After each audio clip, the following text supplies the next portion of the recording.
Hi, guys, and welcome to the That's Where I'm At podcast. Today I have Beth. Beth is an international speaker, author of 30 books, and a podcaster. Beth helps women to step out of fear into faith by sharing her story and the freedom we have in Jesus. Beth believes we should dream big because we serve a big God. She is the wife of Fire Chief Ray and the mom of three beautiful daughters and two adorable cats. Welcome, Beth. I'm so glad you're here. Thank you. Thank you for having me. I love cats. My cat's in every episode, so she's right there. she's she's in every episode. So I'm so glad you're here to talk about your life and things that you're doing and how you're helping women. So how did you get started helping women to step out of fear into faith? It stems from my own life experiences, things I went through in childhood, and I just have a passion for women to dream big and be all that God created them to be. I just have a heart for hurting women, and I think so many of us live way beneath our potential. And Yeah. so we need to fulfill our purpose and just go for it. Well, and that's not always easy, is it? When we've grown No, up, it's not. in different circumstances, maybe we don't. I just find that there seems to be, and I know I was in this place, that self-esteem and all that, right? It's a struggle. I know that I went through that for a lot of years, and in some cases I still struggle with that, but I think for the most part have been working on that. That's like the biggest thing, isn't it? Working on that self-esteem and knowing you can do more than maybe you're doing now. Yeah, I think so many women lack that confidence, and some of it does come from social media, that comparison with Yeah. other women, and we Yeah. just need to be who God created us to be, to have our unique purpose and walk in our unique shoes. And I share about that in my speaking and writing, the glass slippers. Oh my gosh. So okay, tell me a little bit more about that. My favorite children's story has always been Cinderella.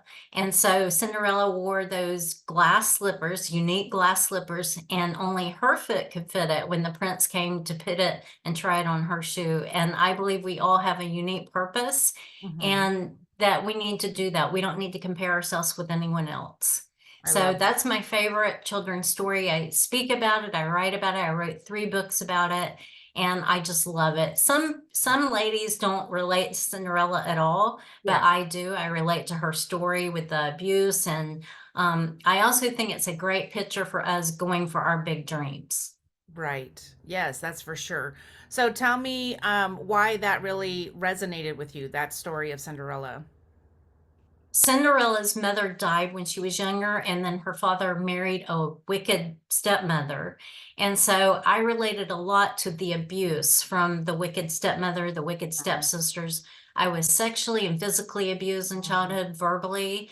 And Mhm. so I related to that a lot. I just wanted to get out of my house as fast as possible when I was a teenager. And Yeah. so it really resonates with me. And the other thing that resonates for me about it is she had this dream in her heart. And what's so amazing about the story is she just wanted to go the ball to dance with the prince, Right. and she winded up marrying him, which was so much bigger than she even imagined. And I believe that's for us too, that not only can our big dream come true, but our impossible dreams can come true. Yeah. Well, I'm sure that took you a long time to get there, having been the abuse you endured. So you said you wanted to get out as fast as possible when you were a teenager. So we all feel that way, but tell me what happened with you. Sexual and physical abuse from the time I was a small child until I left home, Mm. and verbal abuse also. So it was not a happy, good childhood. It was very traumatic for me. Yeah. And so what I did was I married my high school boyfriend, and while I was still in high school, Mm. just to get Wow. out of the house and because I thought I was in love, Right. that puppy love. Yeah. Well, I mean, it's possible you were in love. I mean, they often say, it's very innocent or maybe not innocent, but Yes. we don't have a ton of baggage at that time, right? I mean, yes, the abuse is that baggage, but we don't have all that stuff. I don't know. They described it before. I heard it described about that first love is really, a true love. I can totally relate. I remember being in love when I was 16. I totally remember. And I think back and I'm like, I bet I was in love with him. Yeah, I think I was. You know what I mean? Like Yeah. it surely was that way for sure. Okay, so you got married at 17. My goodness. So did your parents were okay with that, or was it legal in your state, or what? No, it was not legal. My parents were not at all okay. My Oh, father did not like him. And so actually what happened is I winded up running away for like a day or two with uh-huh. him, and then basically used it over my parents' head, and they said, you have to get married because you don't do that in the South. You don't live together. So my father did have to give me permission to marry. Okay. And they knew it wouldn't last. They knew we were too young, too Oh, immature, and they were right. right, But, what do? You're 16, 17 in love. So right. they let me. They went ahead and signed the papers and gave me a wedding and a wedding shower, helped me pick out china, all that stuff. Wow.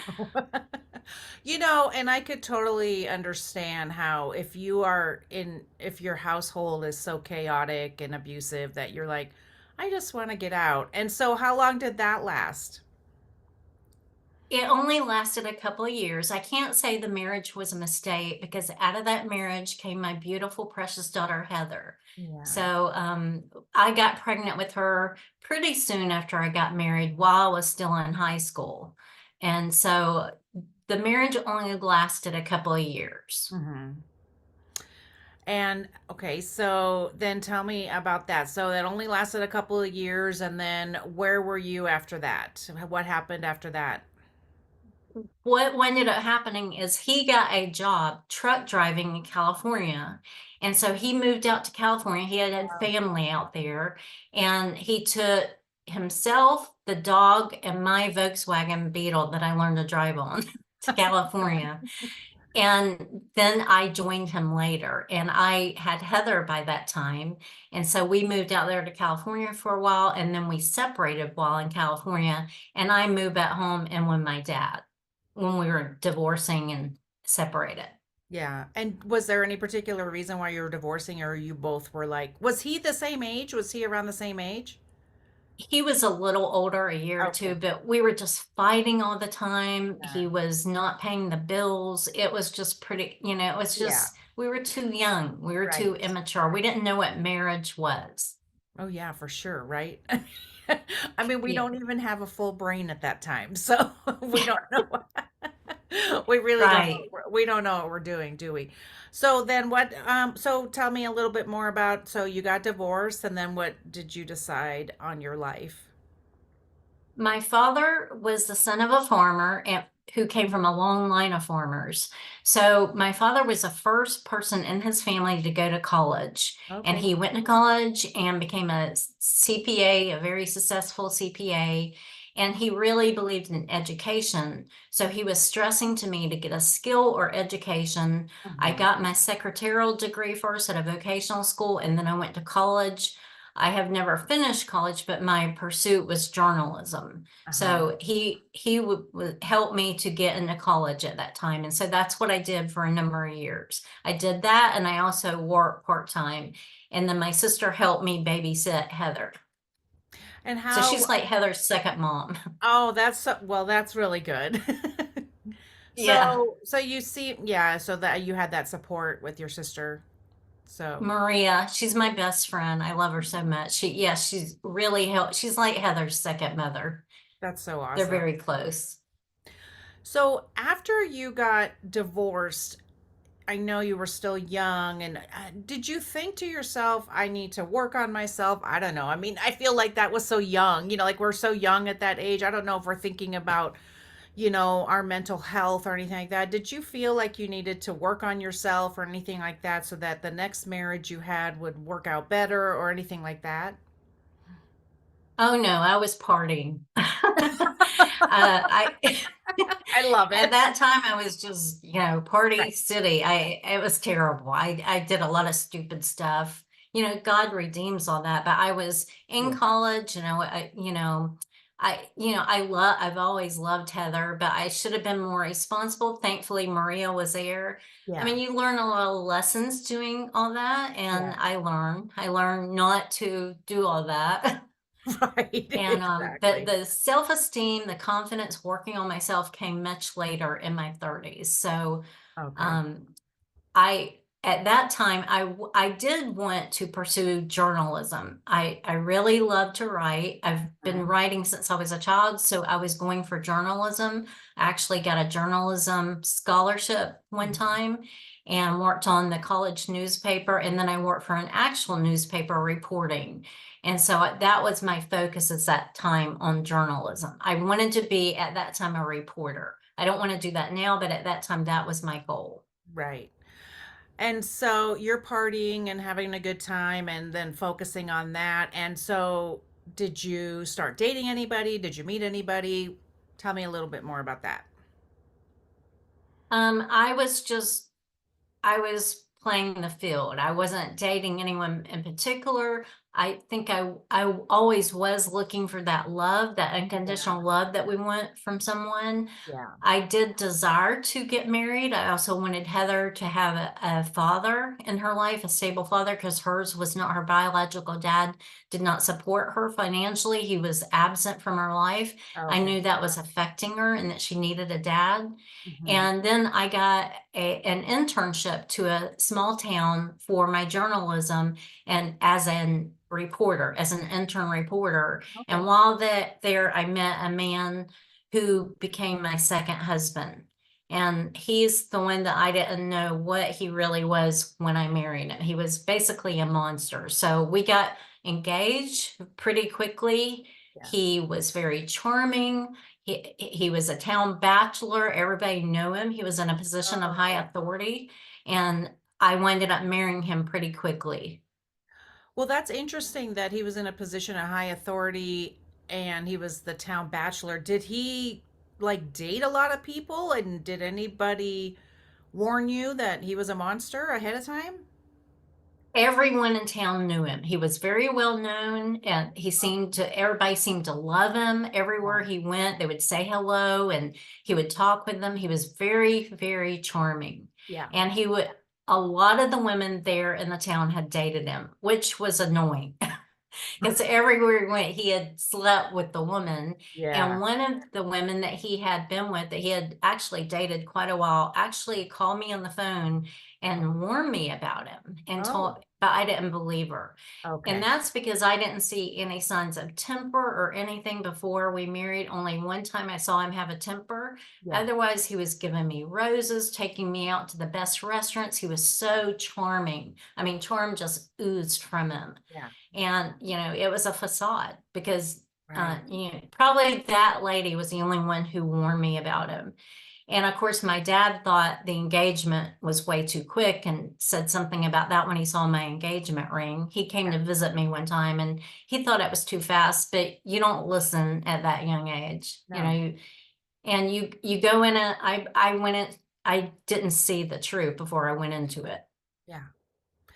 Yeah. Because Isn't he it was so interesting? charming. He just snowed me with, Well, affection and that's roses what they and do. That's what they do. And so one of the things I'm learning and want to give as a red flag for people is yes, they're always very charming, but you want to see someone's how they react if you tell them no or if you put them into a situation that is kind of negative, like say a rude waitress or like you're running late for something, because then a lot of times you'll see their true colors, and um if they do have a facade of being charming, sometimes they can't handle if you say no to them, those kinds of things. And the thing is, I totally understand that thing about the previous girlfriend calling you and warning you, but when you don't that was see, weird. well, it doesn't work. And the reason is, did he ever tell you, "Oh, she's crazy"? You know what I mean? Did he tell you anything like that? You know, Yeah, that she was crazy. right. And that's what they often do. So that's another red flag is they say, "Oh, okay, if all their exes are crazy." I mean, like think about that. And I know you didn't see it. And so, look, I would have been the same way if my ex's previous girlfriend would have said, there's something wrong. He treats you like this after a while or whatever. I don't know that I would have believed it because I didn't see it. I really didn't see it either. And his ex-wife. He had been married before. I never met her or talked to her, but he Okay. was pretty private about that. And he had kids Oh. through her, two kids through her, and I never met them. I Oh. should have asked more questions, but you just think, oh, well, it didn't work out, just like mine didn't work out. Right, exactly. So yeah, that's definitely some other red flags because I do want to warn people, right? We want to do what we've learned. We want to take what we've learned and help other people. So yeah, I mean that he's not talking to his children, that he's he wasn't communicating with his ex-wife or you never talked to her, those kinds of things Well, is he said she was crazy too. right. They're always all crazy. I mean, It's like, that's who's crazy here? exactly. That's a warning sign because then if like the ex-girlfriend did call you, right? And by then you already have it in your mind, oh, well, she's crazy. She's probably going to tell you that I'm a monster or she's probably going to tell you this. And then when she does, it just proves the point of your boyfriend or whatever, oh my gosh. Anyway, so those are red flags. The biggest thing for me, how long did you guys date? How long did you guys date before you decided to get married? Was trying to remember that it was a very short period, and that was the other thing. He wanted me to marry him very fast. Yes. And it was probably within a 6 month period, maybe a year. I don't remember the exact time, but I do know it was under a year. I know that much. It Yeah. was very fast. And the Yes. other thing, when I look back, I remember that he was very controlling, but I didn't see it then. Oh, For okay. example, I have my daughter Heather in a daycare with someone when I came to intern at the newspaper, and he told me that I needed to move her to his friend's daycare, and Oh. so he was insistent on it. Mm. And then, I was staying at an Airbnb, and he was insistent that I move from there to a townhouse. He was Oh. controlling aspects of my life that he shouldn't have been. It shouldn't have been his decision, but I just went along with it at that time. So Right. I looking back, I see the control that Right. started even when we dated. Did it feel like he was just being caring? Are you trying to help Yeah, you make a better life? Yes. Right. yeah.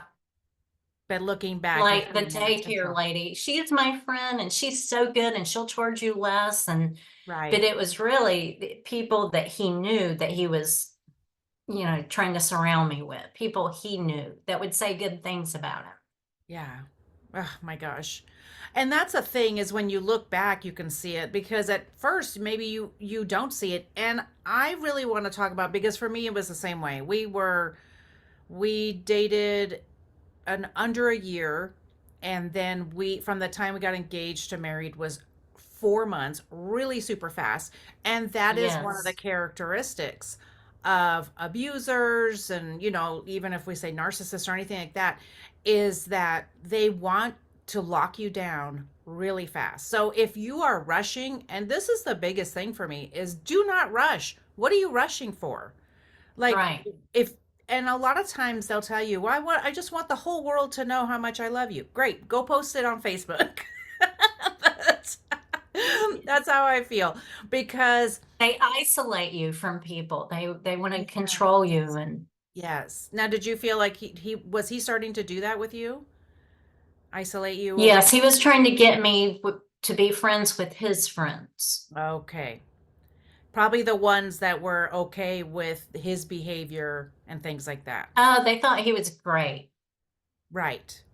And did you have any friends at the time and did they see anything?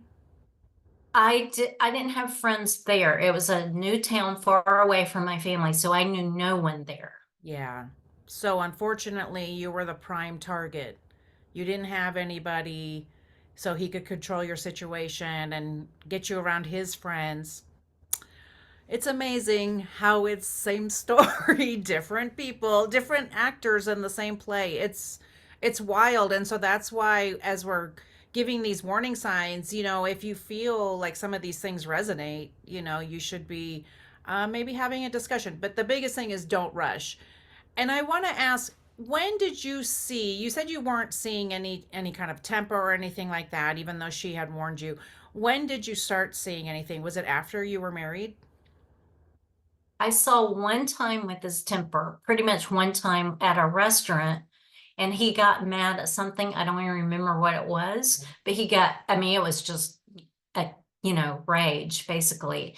And a lady had witnessed it from another table, and I had gone outside. I was crying because of the way he was acting. Oh, And okay. she came up to me and said, I don't know you, but you should not be with this man. And that Wow. was probably God warning me, but that was the only time I saw his temper.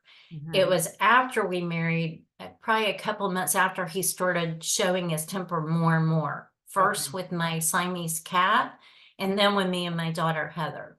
He began to get really angry very quickly, and I began and Heather began to feel like we were walking on eggshells, just Yeah. tense. And is he going to get mad that I didn't cook the chicken or the steak right, Yeah. or I didn't wash his underwear fast enough or whatever? He would just get Right. mad at stuff. Right.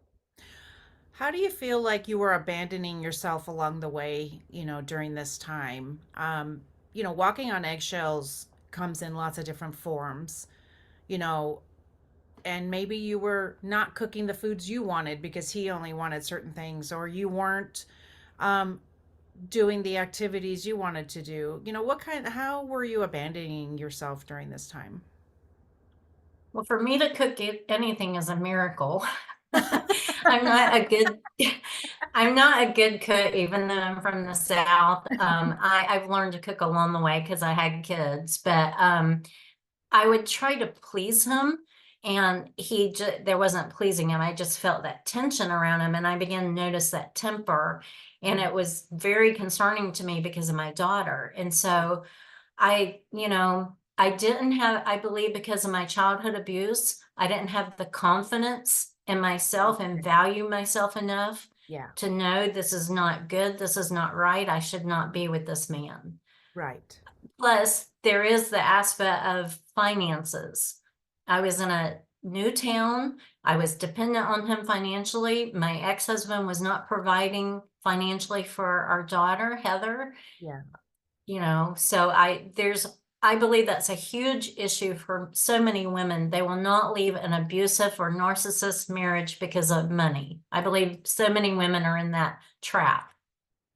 It's true, and I've had lots of people talking about that on the show. And we'll put some resources in the show notes as well, because I know I have friends who have been on the show talk about that they had to make plans. They squirreled away money so that they could have a plan to get out, because there's no way. Back in the 50s, right? Like the men would always take care of the money and all this stuff, but we don't need to have a man like co-sign a loan for us anymore, or get a credit card, or open a bank account. None of those things. And so women are trying to make their own way because they often are in a financially abusive, situation. Unfortunately, I think that is the biggest thing. I know I hear that from a lot of people. They're like, I can't leave because of the money. I can't leave. I It's know I so was in, true. it's so true. And I was able to, my husband and I, my ex-husband and I, we had money in the bank and all that. And we were able to divide it in half. But I do believe he hid money. I really do believe that. And there was no way for me to prove it. And I don't have the money to get a lawyer to make him prove it, right? And so that's part of the financial Right. abuse as well. And so sometimes you have to weigh, is it better to get out? But it sucks. Like, especially in many states, like that's half your money. And so for me, I was like, I'm done. I just can't even be with this person anymore. I don't want to be in this situation anymore. And so I'm out. But I do think about that sometimes, and it's not okay. Did you end It up? even harder for single moms. I was one for almost Yes. 10 years. I Yeah, mean, between that short marriage, it's the hardest job in the world. it really is. And I love that you help women work on their self-esteem, right? And their self-worth because when we know our self-worth and how valuable we are, then we'll make different choices because I know now there's women who are like, I can be single. I'm okay being single if the other choice is to be in a crappy marriage or a crappy relationship. So that's all I've been working on. I've been working on my self-worth for quite a few years, but the last 18 months after my divorce has been like full speed ahead, just like what does God think of me and what am I Yes, good at and all those things, right? It's because you spend so much time when you're in abuse of not feeling, and especially if you grew up that way, you grew up not feeling good about yourself, even if right. nobody said the words, right? It's the way you were treated, when you're abused. It's familiar. Yeah. Yeah. How long were you married and did you guys have kids? We did not have any children. He actually began to hit Heather Oh, and he battered her. I was at the grocery store one day and I came home and she was barely, I believe she was probably dead or almost dead. oh He my told me she God. fell down the stairs. He had put her back in her bed. As soon as I came through the door, he said, Beth, something is wrong with Heather. Oh And my he gosh. took me to her and I freaked out because her eyes were rolled back in her head. She was not breathing. Oh my God. And I freaked out. I screamed. I freaked out and he said, we got to take her to the hospital. And so I had her in my arms. We took her to the hospital. He went really fast to the hospital and she had had a hematoma, which is bleeding in the brain. Mhm. And on the way to the hospital, I lifted her up and I said, God have mercy, Yeah. because I believe she was dead or almost dead. And it was like a wind came in the car and went into her and she took a breath. And she did have to have surgery at another hospital. They determined she needed to go to Athens Hospital. And so she had surgery. God miraculously healed her. I thought he had probably done something to her, that he had done this. He Mhm. denied it. He Wow. said she fell down the stairs. The hospital staff did question him and he Okay. denied it, said she fell down the stairs. Later, I found out through Heather, she doesn't remember all of it, Okay. but she did say he hit her, that it was him. Oh, And you know, that didn't end our marriage. I was at that time, but you don't want to think your own husband would right. do something like that. Right. So I wanted to believe him, but in my mind, my heart, I was questioning it. And so we moved out to the Midwest after she recovered. He just said he wanted to get away from everything and everyone. Hmm. Didn't really give a reason. So we packed up and moved to the Midwest, and I've been here ever since. Wow. And then And how long? he eventually one morning I came into her room and she had a red mark on her face Oh, and I confronted him and I said, you hit her, didn't you? And we got into an argument and I decided me and Heather were just going to go in the car and just leave, go somewhere. And right. he took my head and he bashed it against the closet while I was getting her shoes out. He slammed my head Oh into my the gosh. side of the wall. And he ended up leaving that day to go somewhere. And I called the police and they asked me, why are you with this man? Right. And of course, you ask yourself that over and over. No, not all narcissists are abusers, Right. but you ask yourself, why am I doing this? Why didn't I leave? Why did I ever marry in the first place? But eventually he did move out. He left the state and I've never seen him since. Thank God. God got me out of Oh, that. And God. Heather, thank God she's okay. It was a miracle. So I give God all the praise for that. But Yes. it Right. was a nightmare marriage. It didn't last that very long, but it was a nightmare. Well, I want to talk about when you said, when people, when the police said, why are you with him? And look, I did 33 years, right? And even though he wasn't hitting me, there were so many things. I wanted to be dead by the end. I didn't want to be alive. Mm. And the thing is that the person you fell in love with wasn't that monster, right? He Had no wasn't idea. right. And that's the thing that people don't understand. The person that we fall in love with at the beginning is not the abuser. It's the person who's faking us out, who's mirroring us and being so charming and doing all the right things. That's who we're falling in love with. That's who's sucking us in. And then the abuse often begins after that. And so it's That and hard. the unfaithfulness, because he Okay. had an affair with the lady that had called me to warn me about him. Oh And she my called me. gosh. This is so weird. She called me on the phone and told me they were seeing each other. And I still don't get that, unless she was just trying to get us to break up and get back with him. But Yes. if she believed all these terrible things, why would she do that? But she called me up and said, I've been seeing your husband. And I didn't believe her, but Oh she my she gosh. had actually recorded him on the phone talking to her. And I heard my name on the recording when he said, I've got to go. Beth is here. So she had it was so weird. Oh my And then he gosh. also had kissed her, and he had kissed another woman that he used to date. When he and she went out, he was still friends with her. He Yeah. kissed her at the bar after they had tequila shots. And I wasn't drinking, and I just watched this thinking, is this really happening? Oh my Am I gosh. crazy? Is he actually kissing her in front of me, his wife? Oh my gosh. What was his reason? Like, did you say anything?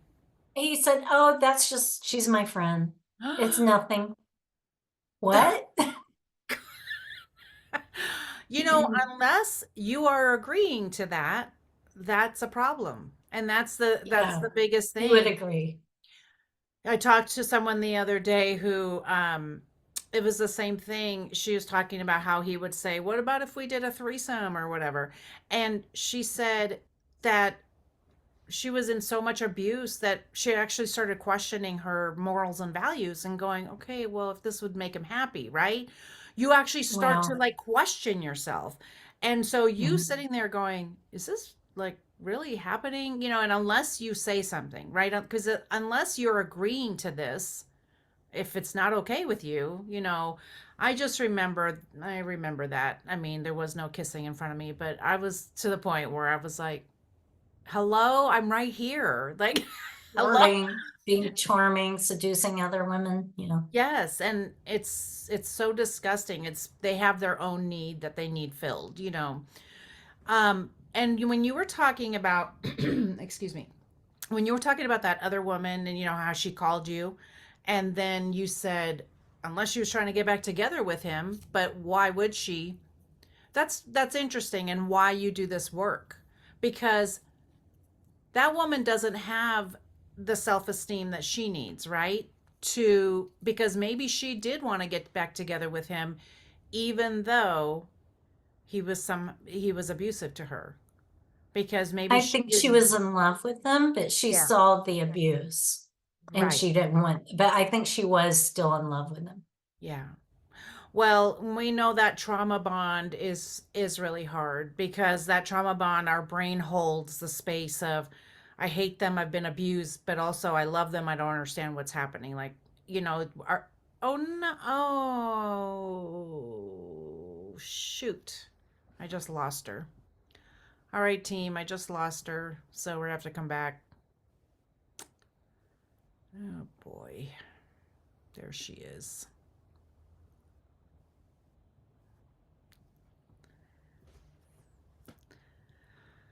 Uh,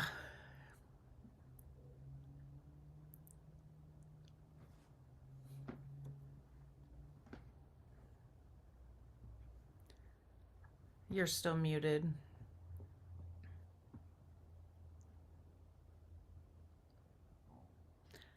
Oh my gosh, I completely lost you. Did you go off the screen? Okay. Seems okay now. Are we back? Yep. Okay, good. Goodness gracious. It's going to be okay. Are you okay? Yeah. Are you sure? Yep. Okay. Okay, so all right, so we'll start from the trauma bond. So Okay. with the trauma bond, our brain is holding that space for this person abused me and I hate them, and then also at some point I love them, and our brain is holding that at the same exact time. And so that's so hard, and I could look, I totally get it. It took me a long time to get to that place where I was like, I still want to know what he's doing. I still want to know why why he's off with his new wife and those kinds of things. It's really hard. So I completely understand that other woman and her reaching out even though she knew about the abuse. It's confusing. Did you ever say anything to him about kissing other women in front of you or in general? Well, I just knew at the two. Okay. There was probably more, but oh no, there was another one that was a friend of his that he did right in front of me. I just couldn't believe it. It's just so weird. It is. It's sick. To And me, did it's you say sick. did you say anything and he just said, "Oh, it's just a friend?" Yeah, see, that's what he said for both of them. I was just in shock. I didn't know what to say. I was Oh in yeah. shock. It's And it made amazing. me not trust him. I mean, Of who course. else is he kissing? Are they beyond kissing? What's going on? Yeah. So you guys, so when you guys got divorced, and you've never seen him again, which is amazing. Tell me when you Yes. started, I mean, praise the Lord for that one. Um, Yes. tell me when you started doing the work on yourself and then helping other women. That was the point when I began seeking counseling after Mhm. he left. I began having panic attacks. Yeah, And that's what brought me into a counselor is I thought I was dying. I didn't know what a panic attack was. I began to have right. nightmares and PTSD symptoms. And I saw a counselor, a Christian counselor. I started going once a week and I began to deal with all the pain and the trauma in my life. And it really helped me just to talk it out with a trusted person. Yeah, Also had a pastor I would talk to, and I began my healing journey, and I got Heather in counseling also. And so we began to heal from our past. And then out of that, I began to have a heart and a compassion for women that had been through what I went through yeah. and wanting to help and minister to them. That's amazing. And I want people to know that the panic attacks and the nightmares and all that, that is all very normal. That is all normal. It's sad, unfortunately, but it is all very normal. So if you are feeling that way, do talk to someone who is trained in, trauma informed therapy, things like that. Talking to people that understand abuse, it's helpful. That's for sure. So, And mine was compounded because of my childhood. yes, So I it had trauma is. on top of trauma, and I'd never dealt with it.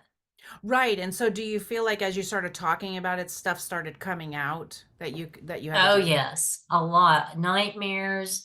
I began to feel scared to leave my house. I had all kind of fears. I was terrified of everything. And my therapist really helped me with dealing with all that anxiety and depression. I had suicidal thoughts, Mm, but I knew I couldn't. I knew it. I did attempt two suicide attempts, but I knew because of Heather, I needed to go on living and I have a purpose. right. And so I wanted to fulfill my purpose, but counseling really helped me over time. That helped me too. And journaling helped me. Yes, I love journaling. That's my one of my favorite things to do is journaling. Yeah. I felt like I prayed and journaled at the same time. It just Yeah. felt good to get it all out. I know some people might not, maybe I've heard people saying like, I don't know what to write. I'm like, to me, it's almost like a prayer, and it's like you just get it out of Yeah. you get it out of your head, so it's not in there anymore. And so, to me, I just love journaling, and I have tons of journals in my Amazon shop because I love journals, and so I always make journals. But so, how did you get into? You said you started to get a heart for women, and how did you get into speaking about it and those kinds of things, and writing all your books? I've been writing since I was a child. Someone gave me a little journal with the lock and key on it. I think it was my parents or my grandparents. So I started journaling when I was a child, and I love to write. Yeah. And so I decided that all I wanted to be when I was a child was a mom and a writer. That's all I wanted to be when I grew up. I didn't want to be a bank president or real estate or anything like that, nurse, just a mom and a writer. And God made that dream come true. I'm a mom of three beautiful daughters, Heather, Eden, and Leah, and they are my heart. I love And it. then after that, God began to open the door. Somebody at my church asked me to speak at a ladies' tea, and I was terrified to speak. I would Yeah. physically shake. I would feel like I was going to faint. I would sweat. I was so scared to publicly speak. But Yes. I did it that one time, and the pastor's wife there said, I think you have a gift here. And I was just so scared. And then after that, doors began to open. And even internationally, I've been able to go to other places like Africa, Haiti, Guatemala, different Wow. places to speak. And it's just God opening the door. And I love to speak now. I love sharing hope with other women. That is so And amazing. I mean, and I want people to understand that even if you're scared to do it, like my pastor's wife used to always say, this is my ex-pastor's wife, but she would always say, do it afraid. Just do it afraid. right. And that's the thing in our body, our brain. This is your neurological lesson for the day. Our brain doesn't know the difference between excitement and, like being frightened. So you have to tell it what you want. So you have to say, I'm so excited. Yes, I kind of feel scared, but Go I'm very speak. excited. That's right. And if your story is so important, right? You had to get the word out. Your story is important because you're going to help others. And we Right. can't we can't let that nervousness stop us. We've been nervous for so many things in our life. It's okay. Once we're learning to do something new, it's okay, right? Yes.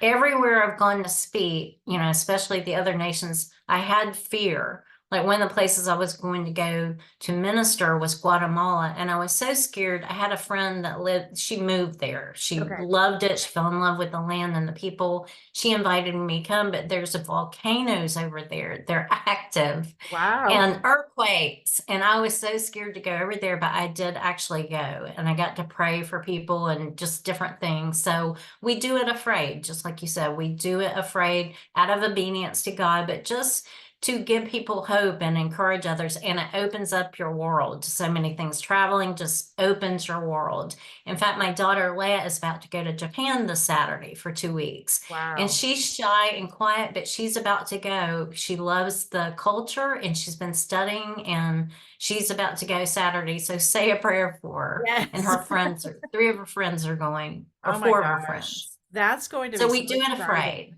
Yeah, it's so true. And because if we waited to feel okay with things, we would probably never do anything. Like No, we would all just be in our home. And my therapist often, she says that often when we have that movement, excuse me, when we have that movement towards something, sometimes we just have to do it, and then the motivation or the energy for it comes. But sometimes we have to just push ourselves. Nike's always telling us to just do it. And we kind of have to. that slogan. So that's so amazing. Where can people find you if they're looking for you? At my website and blog, it's at bethjones.net. And then my books are at my Amazon author page, which is amazon.com/author/Beth M. Jones. That's amazing. And I'm we're gonna also have on Facebook. well, we're gonna have all that information in the show notes so everybody can find you and get a hold of you. And oh, Beth, thank you so much for sharing your story today. I'm just so thankful that you took your pain and you turned it into purpose to help other women. We just need so many people like you. You could have stayed down, but you didn't. You got back up. And thank you so much for helping us. And seeing that Cinderella story from a different angle, I just love that. It's so true. She just wanted to go dance, but instead she got to marry him. It's such a big dream, right? Yes, Bigger than yes, we can even imagine. So I really appreciate yes. Keep that. dreaming. Keep Yeah, going for it. that's right. And guys, if anything resonated with you today, will you please reach out to Beth and also on social media, and please leave us an Apple or Spotify review. Beth, again, I just really appreciate you being here. Thank you for being here. Thank you so much. It's been a pleasure.